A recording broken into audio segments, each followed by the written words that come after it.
9 is mechanical properties of the solids. Okay.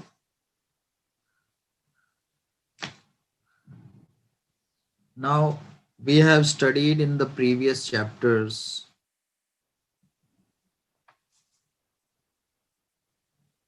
that a rigid body is made up of many particles, and we have studied the rotation of bodies, and we have realized that the motion of the body depends on how mass is distributed within the body. Mass distribution पे depend करता है. ठीक है, wait a minute, जरा pen ले लूं मैं अपना. मोशन ऑफ बॉडी जो है किस पे डिपेंड करता है? मास डिस्ट्रीब्यूशन पे डिपेंड करता है. अगर स्फीयर है हमारा तो अलग तरीके से मूव करेगा, और अगर वो रॉड है तो अलग तरीके से मूव, सिलेंडर है तो अलग तरीके से मूव करेगा. ठीक है, तो रिजिड बॉडी क्या होती है?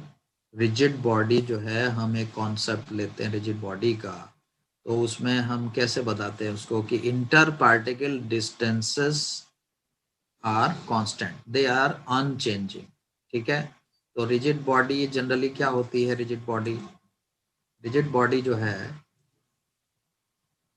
Generally means a hard solid object having a definite shape and size. जैसे लोहे का एक गोला है, आयरन का एक गोला है, एक तो रिजिड बॉडी. ठीक है, और हमको लगता है कि इंटर पार्टिकल डिस्टेंसेस उसमें चेंज नहीं होती है, लेकिन फिर भी क्या होता है, इंटर पार्टिकल डिस्टेंसेस जो है चेंज होती है. और कोई भी बॉडी लेंगे उसमें थोड़ा बहुत चेंज तो आ ही जाता है जब हम उनको स्ट्रेच करते हैं, कंप्रेस करते हैं और बेंड करते हैं. When we stretch them, compress them and bend. ठीक है,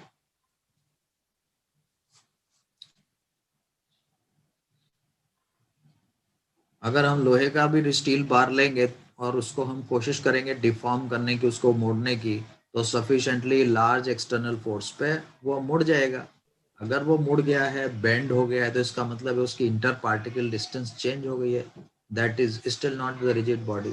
इसका मतलब है आइडियल केस में कोई भी body, solid body perfectly rigid नहीं होती है. ठीक है, सॉलिड जो होता है, लिक्विड एंड गैस, तीन कंपोनेंट्स होते हैं. ठीक है, मैटर के तीन फेजेस होते हैं, solid, liquid and gas. Solid का एक डेफिनेट शेप एंड साइज होता है, क्योंकि उसके बीच के जो मॉलिक्यूल्स एंड एटम्स हैं वो इस तरीके से बॉन्डेड रहते हैं कि वो एक शेप बनाए रखते हैं, मतलब स्ट्रॉन्ग बॉन्डिंग है उनके अंदर. ठीक है, तो अगर हम चेंज करना चाहें उसके शेप को, ठीक है, तो फोर्स की जरूरत पड़ेगी.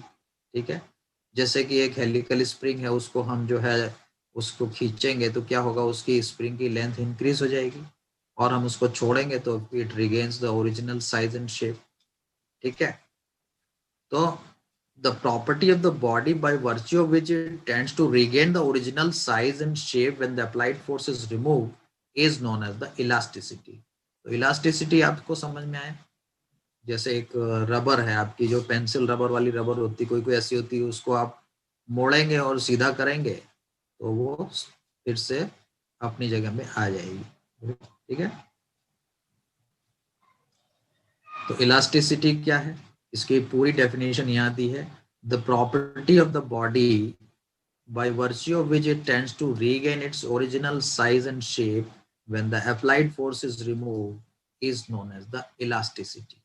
ठीक है, और जो डिफॉर्मेशन है उसमें, जैसे स्प्रिंग का केस लिया, स्प्रिंग को खींचा या कंप्रेस किया और बाद में छोड़ा तो वापस अपनी जगह पे आ गई, ये जो डिफॉर्मेशन है उसको हम बोलते हैं इलास्टिक डिफॉर्मेशन.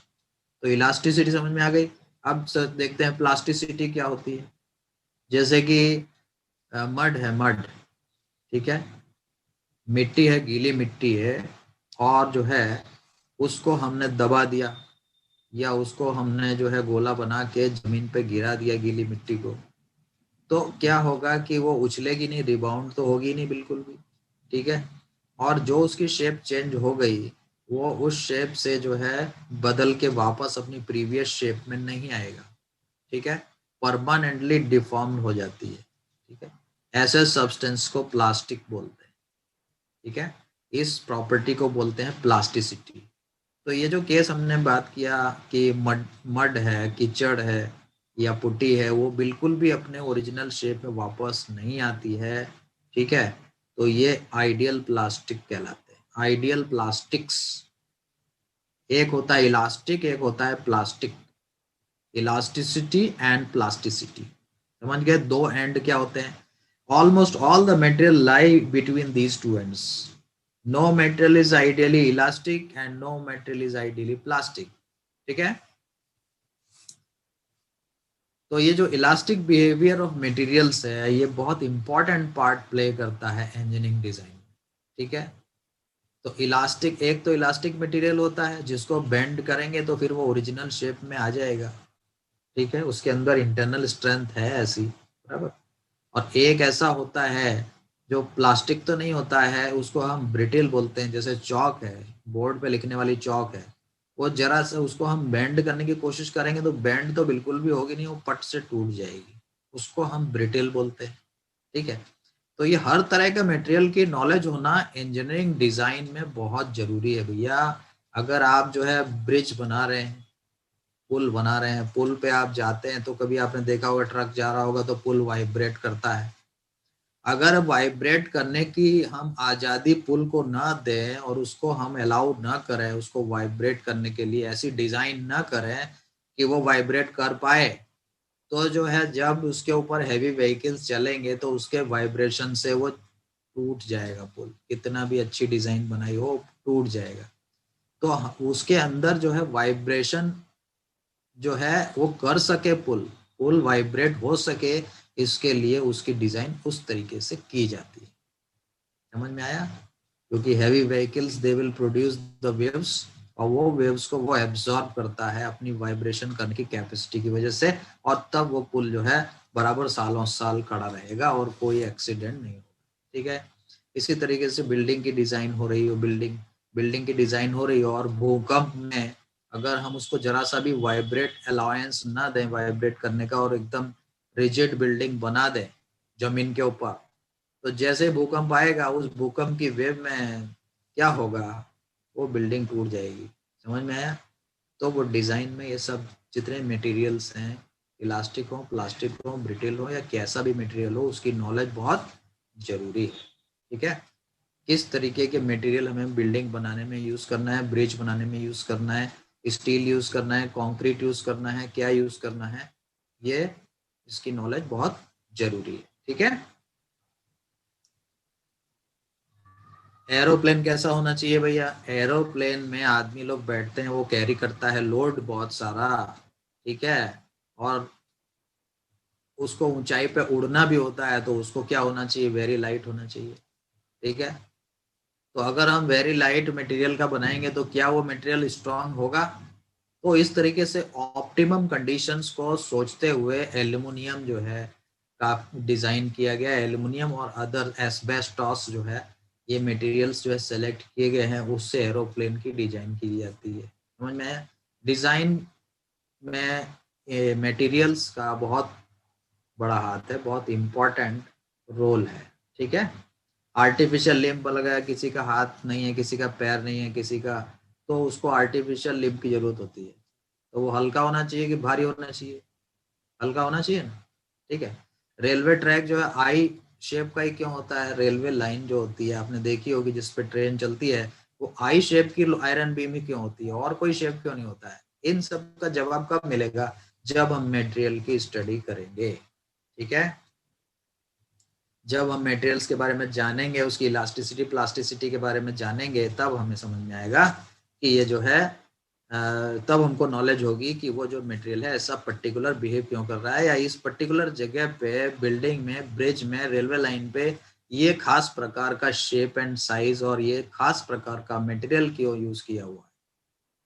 समझ में आया?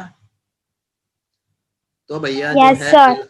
हाँ, वेरी गुड। थोड़ा थोड़ा समझ में आना चाहिए, क्योंकि इंजीनियर बनने वाले हैं, मैथमेटिक्स जिन्होंने लिया है वो इंजीनियरिंग लाइन में जाएंगे, इसलिए उनको ये बात क्लियरली मालूम होनी चाहिए, ठीक है।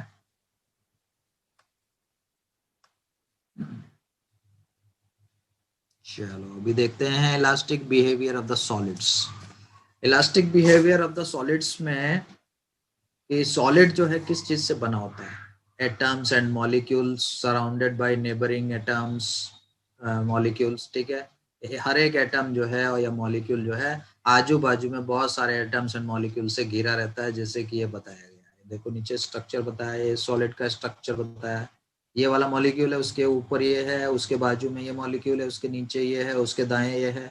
सब तरफ मॉलिक्यूल्स ही मॉलिक्यूल्स लगे हुए हैं। इसको देखोगे तो इसके भी चारों तरफ लगे हुए। तो ये दोनों के बीच में जो स्प्रिंग दिखाई है ये एक्चुअली बॉन्ड है। आपने केमिस्ट्री में बॉन्ड पढ़े होंगे, कोवेलेंट बॉन्ड और कौन कौन से बॉन्ड, कोऑर्डिनेट बॉन्ड, ठीक है, आयनिक बॉन्ड, पढ़ा है कि नहीं पढ़ा है। नमक में कौन सा बॉन्ड होता है, सुरती काव्या, नमक में कौन सा बॉन्ड होता है, सॉल्ट में जो आप नमक खाते हो, कोवेलेंट बॉन्ड होता है कि आयनिक बॉन्ड होता है।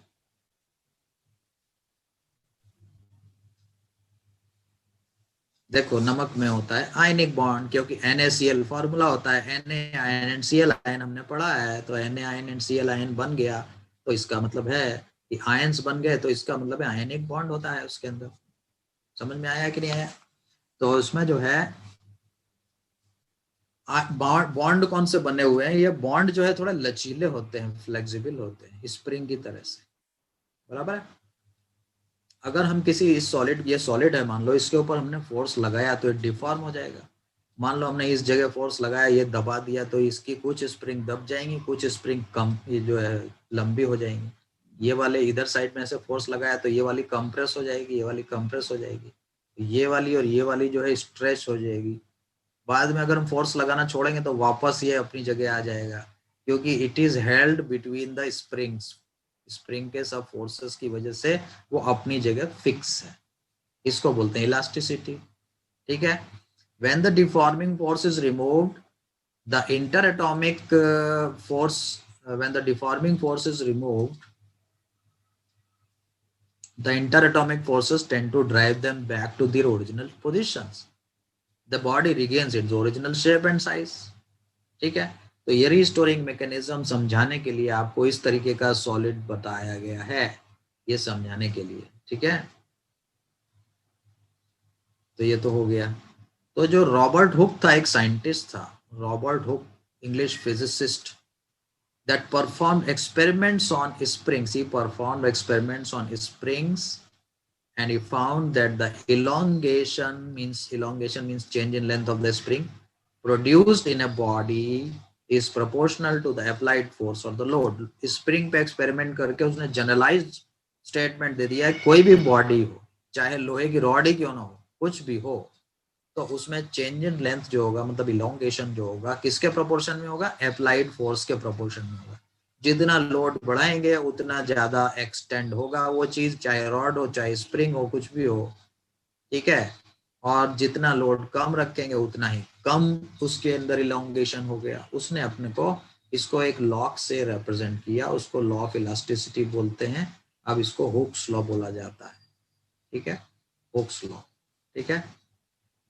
तो इसके बारे में हम आगे पढ़ेंगे, आगे आने वाला है तुरंत थोड़ी देर के बाद में, ठीक है।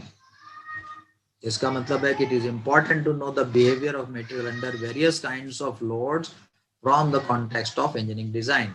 ये क्या कहता है, it is important to know the behaviour of the materials under various kinds of load from the context of engineering design. For example मैं बोलता हूँ, आपने कमरे में खड़े हुए हैं, कमरे में बैठे हैं, उसमें पलंग पड़ा हुआ है, भारी बेड है, अलमारी है, फलाना है, ढिमाका है, तो ये जो फ्लोर है उसके नीचे भी तो लोग रहते हैं, उनके नीचे भी तो फ्लैट है? जिस फ्लोर पे आप खड़े हुए हैं उसके नीचे भी एक फ्लोर है, वहां भी एक फैमिली रहती है। तो इतना मजबूत वो कैसे बन गया, तो आप सोचो उसके अंदर क्या क्या लगा होगा, समझ में आया।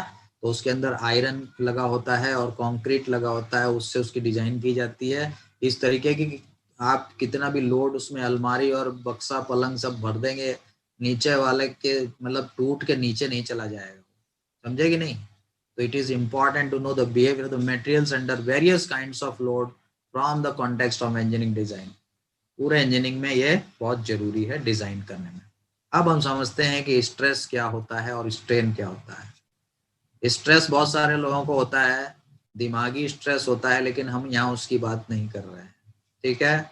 मम्मी पापा ने डांट लगा दी, स्ट्रेस हो गया, ऐसा नहीं है भैया। वो स्ट्रेस की बात यहाँ नहीं हो रही है, ठीक है, वो अलग फील्ड हो गया। हम बात करेंगे मटेरियल के अंदर स्ट्रेस क्या होता है। जैसे अगर गैस का सिलेंडर होता है किचन के अंदर, अगर उसके अंदर गैस भरी रहती है, बहुत हाई प्रेशर पे भरी रहती है, तो उसके जो सिलेंडर का जो कवर होता है, आयरन का जो उसका ऊपर का जो कवर होता है सिलेंडर का, उसके अंदर स्ट्रेस डेवलप होती है। और अगर वो ज्यादा स्ट्रेस जो है, उसकी जो मटेरियल की स्ट्रेंथ से ज्यादा उसमें स्ट्रेस पैदा हो गया, तो सिलेंडर फट जाता है। समझे कि नहीं? तो स्ट्रेस के बारे में जानेंगे क्या होता है। अगर हम किसी बॉडी के ऊपर फोर्स लगाते हैं तो वो डिफॉर्म हो जाती है टू स्मॉल और लार्ज एक्सटेंट। रबर के ऊपर फोर्स लगाओगे तो ज्यादा उसमें डिफॉर्मेशन आ जाएगा, स्टील के ऊपर फोर्स लगाओगे तो कम डिफॉर्मेशन आ जाएगा। स्मॉल और लार्ज एक्सटेंट का डिफॉर्मेशन आता है कि नहीं आता है? ठीक है, ये डिफॉर्मेशन कभी कभी नोटिसेबल नहीं होता है बहुत से मटेरियल में, लेकिन डिफॉर्मेशन तो होता ही है। लोहे की रॉड में आप डिफॉर्मेशन करेंगे तो वो पता तो नहीं चलेगा, दिखेगा नहीं आंख से, माइक्रोस्कोप से दिखेगा, लेकिन होता तो है ही डिफॉर्मेशन। ठीक है, तो जब बॉडी को हम किसी डिफॉर्मिंग फोर्स लगाते हैं, जैसे कि फॉर एग्जांपल स्प्रिंग ले लो, स्प्रिंग को हमने खींचा तो वो डिफॉर्म हो जाएगी।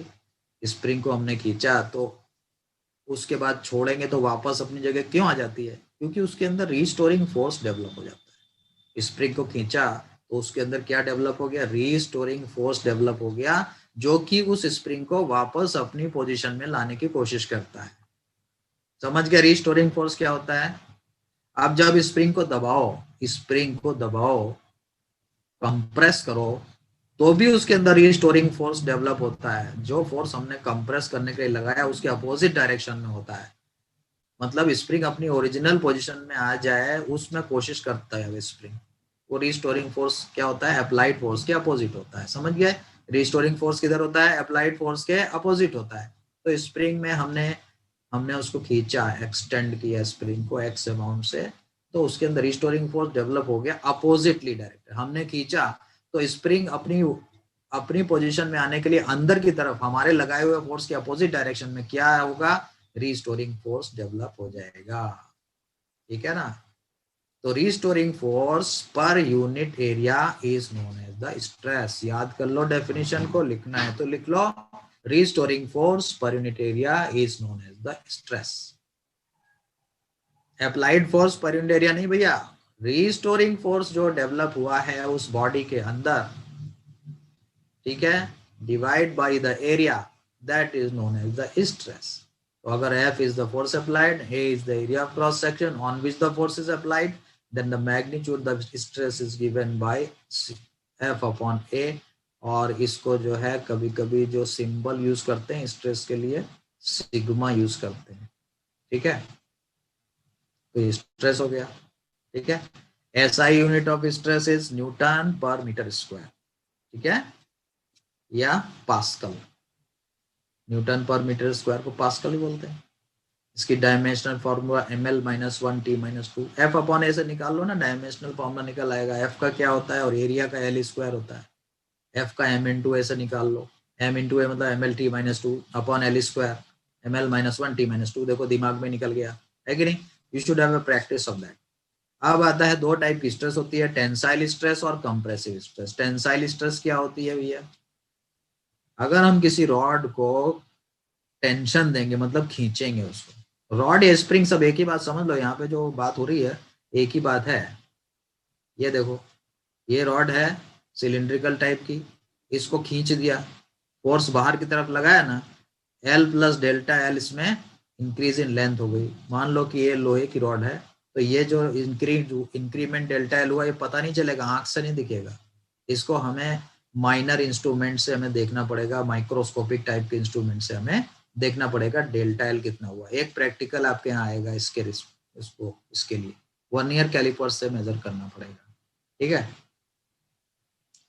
तो ये क्या हो गया? जब हमने इसको खींचा तो हमने इसको टेंशन दिया, अभी रिस्टोरिंग फोर्स डेवलप हो गया इसमें, तो जो स्ट्रेस डेवलप हुई इसको हम बोलेंगे टेंसाइल स्ट्रेस, क्योंकि हमने इसको टेंशन दे दिया है।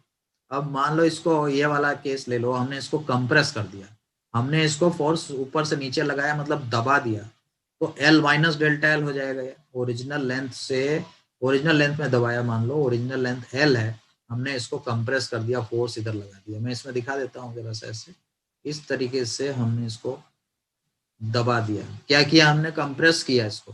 कंप्रेस किया तो L माइनस डेल्टा L हो जाएगा। Delta L is the change in the length. ठीक है, तो यह क्या किस टाइप का स्ट्रेस डेवलप होगा इसमें? कंप्रेसिव स्ट्रेस डेवलप होगा। तो दो टाइप के स्ट्रेस होते हैं भैया, tensile stress and compressive stress. दोनों के केस में टेंसाइल स्ट्रेस में डेल्टा एल बढ़ रहा है वो, और कंप्रेसिव स्ट्रेस में डेल्टा एल कम हो रहा है। राइट, ये दोनों जो है, ये दोनों स्ट्रेस जो होते हैं ये लॉन्गिट्यूडिनल स्ट्रेस कहलाते हैं। ये दोनों लॉन्गिट्यूडिनल स्ट्रेस के दो टाइप हो गए, टेंसाइल एंड कंप्रेसिव, ऐसा बात कर लेंगे। ठीक है, दोनों केसेस में there is change in length delta L. ठीक है, delta L is the change in length in both the cases. ठीक है, तो delta L divided by L is known as the longitudinal strain in both the cases. चाहे वो compressive हो चाहे वो लॉन्गिट्यूडनल स्ट्रेन को एप्सिलॉन से कहीं कहीं रिप्रेजेंट करते हैं किसी किसी किताब में। तो लॉन्गिट्यूडनल स्ट्रेन क्या हो गया? Epsilon delta L upon L. Change in length, चाहे वो कंप्रेशन हो या टेंसाइल हो, change in length divide by the original length of the rod या कोई भी और दूसरी बॉडी। ठीक है, that is known as the longitudinal strain. ठीक है, लॉन्गिट्यूडिनल स्ट्रेन इसलिए बोलते हैं क्योंकि दूसरे टाइप के स्ट्रेन भी होते हैं। कैसे स्ट्रेन? जैसे आप एक बलून फुलाएंगे, है, बर्थडे में बलून फुलाया है ना, बर्थडे में आपने बलून फुलाया, अंदर हवा भर दी, बलून जो है बड़ा हो गया, तो यहाँ क्या चीज हो रही है? यहाँ वॉल्यूम में चेंज हो रहा है। तो यहाँ वॉल्यूम में चेंज हो रहा है, लेंथ में चेंज नहीं हो रहा है बलून फुलाने में। समझ में आया कि नहीं आया? तो यहाँ वॉल्यूम में चेंज हो रहा है, उस वक्त वॉल्यूमेट्रिक स्ट्रेन लगेगा। कौन सा स्ट्रेन लगेगा उस वक्त? उसका नाम क्या होगा? वॉल्यूमेट्रिक स्ट्रेन होगा। या उसको हम, जब पानी का केस होगा, पानी से गुब्बारा भरते हैं होली के टाइम में, पानी से बलून भरते हैं, तो जो है वॉल्यूम में चेंज हो जाता है, और जो बलून का सरफेस होता है उसमें जो है स्ट्रेन हो गया, वॉल्यूम बढ़ गया उसका, एंड देयरफॉर उसको हम हाइड्रोलिक स्ट्रेन बोलेंगे। Hydraulic stress and hydraulic strain नाम आ जाएगा। यहाँ लेंथ का केस है इसलिए हम इसका बोल रहे हैं लॉन्गिट्यूडनल स्ट्रेन। ये चैप्टर जो है जब खत्म हो जाएगा तो मैं आपको इसकी समरी बताऊंगा। वो समरी ऐसी होगी कि एक पेज में ही आप इस पूरे चैप्टर को रिवाइज कर सकते हैं आसानी से, full chapter with in one page. ठीक है, तो वो मैं आपको बताऊंगा, उससे आपको ज्यादा टाइम तक याद रहेगा। तो ये हो गया भैया स्ट्रेन। तो स्ट्रेस एंड स्ट्रेन की जानकारी बहुत जरूरी है। ये लॉन्गिट्यूडनल स्ट्रेन हो गया, एक दूसरे टाइप का स्ट्रेन भी होता है, वो भी देख लेते हैं भैया। चलो आ जाओ, टेंजेंशियल और शियरिंग स्ट्रेस। स्ट्रेन स्ट्रेस दूसरे टाइप का होता है जब two equal and opposite deforming forces are applied parallel to the cross section area of the cylinder. Figure 9.2 भी देख लो जरा, फिगर 9.2 भी कहाँ गया? 9.2 भी ये रहा, ये देखो, ये दोनों अपोजिट फेसेस है। इस फेस के ऊपर, इस फेस के ऊपर फोर्स जो है लगा दिया, किधर? ये लगा दिया इधर साइड में, ऊपर से हाथ रख के इधर साइड में, आगे की साइड में फोर्स लगाया, और ये जमीन के कांटेक्ट में तो फ्रिक्शनल फोर्स लग रहा है था। तो ये जो अपोजिट फोर्सेस लग गए अपोजिट फेसेस पे, और दोनों फोर्सेस पैरेलल है, तो ये क्या होगा? इस तरीके का शेप हो जाएगा कि नहीं सिलेंडर का। फॉर एग्जांपल मान लो रबर का सिलेंडर है, ये पूरा रबर का बना हुआ सिलेंडर है, ऐसा अपने दिमाग में समझ लो, तो ऐसा हो जाएगा कि नहीं शेप। तो यहाँ पे देखो, ये डेल्टा थीटा एंगल, ये वाली साइड जो है डेल्टा थीटा एंगल शिफ्ट हो गए। अगर ये फोर्सेस हटा दोगे तो वापस से ऐसा हो जाएगा। मैं ये कह रहा हूँ कि फोर्स लगाया और ये फोर्स लगाया, और उसके इफेक्ट में क्या हुआ कि थीटा एंगल डिस्प्लेस हो गया। ये थीटा एंगल डिस्प्लेस हुआ, तो ये अपर वाला जो ये पॉइंट है, ये कितना डिस्प्लेस हुआ? डेल्टा एक्स डिस्प्लेस हुआ। राइट, तो डेल्टा एक्स डिस्प्लेस हुआ। तो इस तरीके का जो स्ट्रेस, इसके अंदर जो स्ट्रेस डेवलप होगा ये पैरेलल फोर्सेस लगाने से, उसको शियरिंग स्ट्रेस बोलते हैं। क्या बोलते हैं? टेंजेंशियल स्ट्रेस और शियरिंग स्ट्रेस बोलते हैं। the restoring force, there is a relative displacement between the opposite faces of the cylinder. Relative displacement हो गया, कितना हुआ, डेल्टा x अमाउंट का relative displacement हुआ. तो restoring force developed due to the applied tangential force is known as the tangential or shearing stress. तो tangential और shearing stress कैसा आएगा, फॉर्मूला क्या आएगा टेंजेंशियल एंड shearing stress का, shearing stress is equal to force upon area. इस area पे लगा है ना, ये एरिया ऊपर जो दिखाया है, तो फोर्स अपॉन एरिया फॉर्मूला रहेगा फोर्स अपॉन एरिया. अब स्ट्रेन की बात करो, shearing स्ट्रेन क्या होता है, तो shearing स्ट्रेन बच्चों जो होता है वो क्या होता है, change in the dimension upon the original dimension. हमने लॉन्गिट्यूडनल के बारे में पढ़ा था. तो इस shearing स्ट्रेन क्या होता है, इसमें जो डायमेंशन में चेंज हुआ क्या है कि लैटरल शिफ्ट हो गया कितना, डेल्टा एक्स अमाउंट. ठीक है, तो delta X divided by L, L मतलब ये delta X divided by L is defined as the shearing strain. आप इस ट्राइंगल को देखिए, ये वाला ट्राइंगल देखिए, ये 90 डिग्री है कि नहीं, ये वाला डेल्टा एक्स अपॉन एल क्या होगा, टेन थीटा होगा. तो इसका मतलब है shearing strain is equal to delta X upon L and by chance it is equal to tan theta. ये shearing स्ट्रेन हो गया. shearing फोर्स लगा, ये फोर्स लगाया जो हमें, कौन सा फोर्स लगा, shearing फोर्स है. ये लॉन्गिट्यूडनल फोर्स नहीं है, shearing फोर्स है. तो आप समझ गए लॉन्गिट्यूडनल फोर्स और shearing फोर्स में क्या फर्क है? ये लॉन्गिट्यूडनल फोर्स है, ये जो सरफेस है जिस पर फोर्स लगा रहे हैं उसके परपेंडिकुलर लगता है, मतलब इसको खींचा जा रहा है. और ये वाला फोर्स कैसा है, वो जो सरफेस है जिस पे फोर्स लग रहा है उसके टेंजेंशियल फोर्स लगाया जा रहा है, ये shearing फोर्स हो गया. तो shearing फोर्स लगाने पे shearing स्ट्रेस इसके अंदर डेवलप हो जाता है, restoring force per unit area. ठीक है, shearing फोर्स डेवलप हो जाता है, shearing स्ट्रेस डेवलप हो जाता है और shearing स्ट्रेन आ जाता है. उसके shearing स्ट्रेन बाय चांस कितना आया, delta X divided by L and by chance it is equal to tan theta from this triangle. तो ये हो गया shearing स्ट्रेन. हो गया ना बच्चों shearing स्ट्रेन है.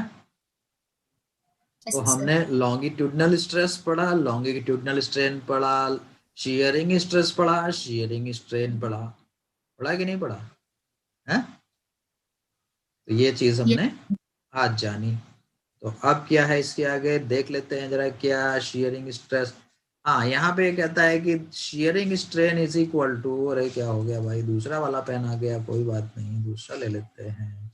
shearing strain is equal to tan theta is equal to theta. तो tan theta is equal to theta कैसे हो गया है? तो भाई फिजिक्स में एक बात याद कर लो कि when theta is very small then sine theta is equal to tan theta is equal to theta. मैं लिख देता हूँ यहाँ पे, इसको अप्रोक्सीमेशन लिया जाता है. और ये ट्रिग्नोमेट्री में आप टेबल से देखेंगे तो आपको पता चल जाएगा. वो जो लॉग टेबल होती है उसमें आप देख लीजिएगा, sine theta is equal to tan theta is equal to theta for very small theta, for very small. ये बहुत जगह यूज होता है. बहुत स्मॉल थीटा होगा तो ये अप्रोक्सीमेशन फटाक से ले लिया जाएगा. इसलिए shearing स्ट्रेन जो है ये हो गया थीटा और स्मॉल एंगल. ठीक है. इसी तरीके से देखो ये बुक है, ये बुक के ऊपर से नीचे जो फोर्स है ऐसा नहीं लगाया गया है, फोर्स लगाया गया है ये बुक के सरफेस के पैरेलल. तो ये कौन सा फोर्स है, shearing फोर्स है. तो इस बुक के अंदर shearing स्ट्रेस डेवलप हो रहे हैं. ठीक है. अब इन्होंने बात कर दी है इसके आगे वही वाली जो हम बात कर रहे थे, क्या, A solid sphere placed in the fluid under high pressure is compressed uniformly on all sides. जैसे कि आपने सॉलिड स्फीयर के बजाय आप समझो कि हवा भरा हुआ गुब्बारा, बलून, उसको आपने पानी के अंदर गहराई पर लेते जा रहे हैं. और मैं आपको बता दूं जैसे जैसे पानी की गहराई में जाएंगे नदी के अंदर वैसे वैसे प्रेशर बढ़ता जाता है. समझ में आया? इसका चैप्टर हम अगला पढ़ेंगे तो उसमें समझ में आएगा, बहुत इंटरेस्टिंग चैप्टर है फ्लूइड मैकेनिक्स। लेकिन मैं आपको बता दूं कि जैसे जैसे पानी की गहराई में जाते हैं वैसे वैसे प्रेशर बढ़ता जाता है, और हम बलून को हवा में से लेके नीचे जाते जा रहे हैं। तो इसका मतलब है बलून पे प्रेशर बढ़ता जा रहा है, इसका मतलब है बलून सिकुड़ना चालू कर देगा। जो बात इसने सॉलिड स्फीयर के लिए कही है उसको समझाने के लिए मैं आपको बोल रहा हूँ। सॉलिड स्फीयर में भी होगा लेकिन उसमें पता नहीं चलेगा, बहुत कम चेंज होगा वॉल्यूम में। ठीक है, इसलिए मैं आपको कहता हूँ मन में आप एज्यूम कर लो कि एक एयर बलून है। ठीक है, तो उसको हम अंदर ले जा रहे हैं पानी के, तो क्या होगा, चारों तरफ से उस पे ऑल साइड से, ऑन ऑल साइड से यूनिफॉर्मली उसके ऊपर फोर्स लगेगा। ठीक है, and that is equal to the pressure. ठीक है, तो इसको हम क्या बोलेंगे, हाइड्रोलिक कंप्रेशन बोलेंगे। वाटर क्या कर रहा है, water is hydraulically compressing that balloon or that solid sphere. This leads to the decrease in the volume without any change of its geometrical shape. उसका जो स्फेरिकल शेप है वो वैसे का वैसा ही रहेगा, गोल गुब्बारा है, बिल्कुल स्फेयर है। ठीक है, और उसमें कोई चेंज नहीं होगा, वो छोटा हो जाएगा, थोड़ा सा वॉल्यूम कम हो जाएगा, डिक्रीज इन द वॉल्यूम हो जाएगा। क्या हो जाएगा, डिक्रीज इन द वॉल्यूम। ये बात समझ में आई, डिक्रीज इन द वॉल्यूम हुआ। तो डिक्रीज इन द वॉल्यूम तो हो गया, लेकिन क्या है कि क्या वापस से हम ऊपर लेके आएंगे हवा में गुब्बारे को तो अपने ओरिजिनल शेप में नहीं आएगा, आ जाएगा। इसका मतलब है उसके अंदर रीस्टोरिंग इंटरनल रीस्टोरिंग फोर्सेस जो है डेवलप हो चुके हैं। जैसे ही उसके ऊपर हाइड्रोलिक कंप्रेशन लगना चालू हुआ, उस गुब्बारे के अंदर, उस बलून के अंदर या उस सॉलिड स्फीयर के अंदर इंटरनल रीस्टोरिंग फोर्सेस डेवलप हो चुके हैं, that are equal and opposite to the forces applied by the fluid। ठीक है, तो रिस्टोरिंग फोर्सेस जो डेवलप हो गए अंदर per unit area are known as the hydraulic stress. ठीक है, हाइड्रोलिक स्ट्रेस। ठीक है, the internal restoring force per unit area, देखो मैं हाईलाइट कर देता हूं। जैसे मैं हाईलाइट करता जा रहा हूँ बच्चों, आपको अपनी किताब को ऐसे ही पढ़ना चाहिए, एक एक लाइन के अंदर एक एक चीज छिपी रहती है और उसको एग्जाम्पल के साथ बराबर से पढ़ना चाहिए। पढ़ने का तरीका है, मैं आपको बता रहा हूँ। ठीक है, is known as the hydraulic stress. ठीक है, और मैग्नीट्यूड में कितना होता है, equal to hydraulic stress, hydraulic pressure के बराबर होता है। In magnitude is equal to the hydraulic pressure. तो हाइड्रोलिक स्ट्रेस किसके बराबर होता है, हाइड्रोलिक स्ट्रेस हाइड्रोलिक प्रेशर के बराबर होता है। समझ में आया, this is an important thing to remember, that hydraulic stress, इसका दूसरा नाम मैंने क्या बोला था आपको,